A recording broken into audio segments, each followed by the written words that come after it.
Hey, what's up YouTube? Dan the Fix It Man. Got another quick video here for you. I'm going to show you how to change your wiper blades on a 2018 Toyota Highlander.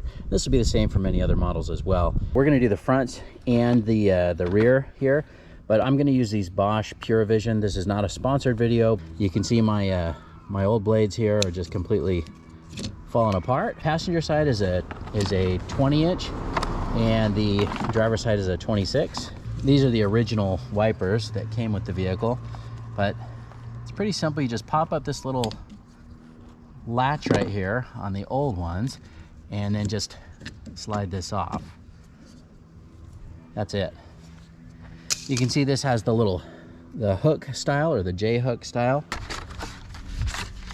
The hook just slides onto this and then you snap that back in place. So just squeeze it together, open that, pull that until you hear it click, and snap it into place and set it back down.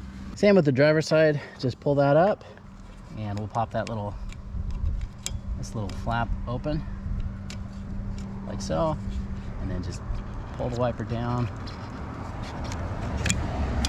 You can see same with this one, it's coming apart. See, there's all kinds of other clips and fittings for different styles. For this vehicle, this is all you need. Just the blade itself, just open that by squeezing that together, and then we just hook that on. Just hook it on like that, clip it, set it back down.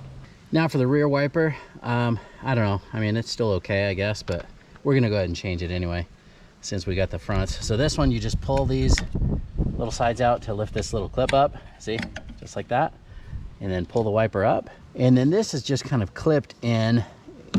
You just turn it this way, it's got like this little push tab which goes over this little window, and then this is just like a little rounded area that fits right into this slot at the end. You can see this little part right here, you kind of have to squeeze that to fit through the square part. I'll show you. I'm going to put the old one back on just so you can see. So you kind of have to pull up on that, lock it in place, but it does come off pretty easy. I'll put a link in the description to all these parts that I'm using, but this is the way that it goes. You can see this part is the part that you want showing. The part with the hole goes underneath here. Just line that up with the little notch. See this little bar? Just line that up in here, push it in, and then bring it around. This one actually went around a lot easier. So this, you don't have to push this tab in to get it to stay. Just put it in, turn it, and that's on. And then just clip it in place. And you're done. Hope you liked the video. Please give it a thumbs up and subscribe if you don't mind. That does help me out. I'll get a link in the description where you can pick up these wipers as well. Thanks so much for watching, and good luck.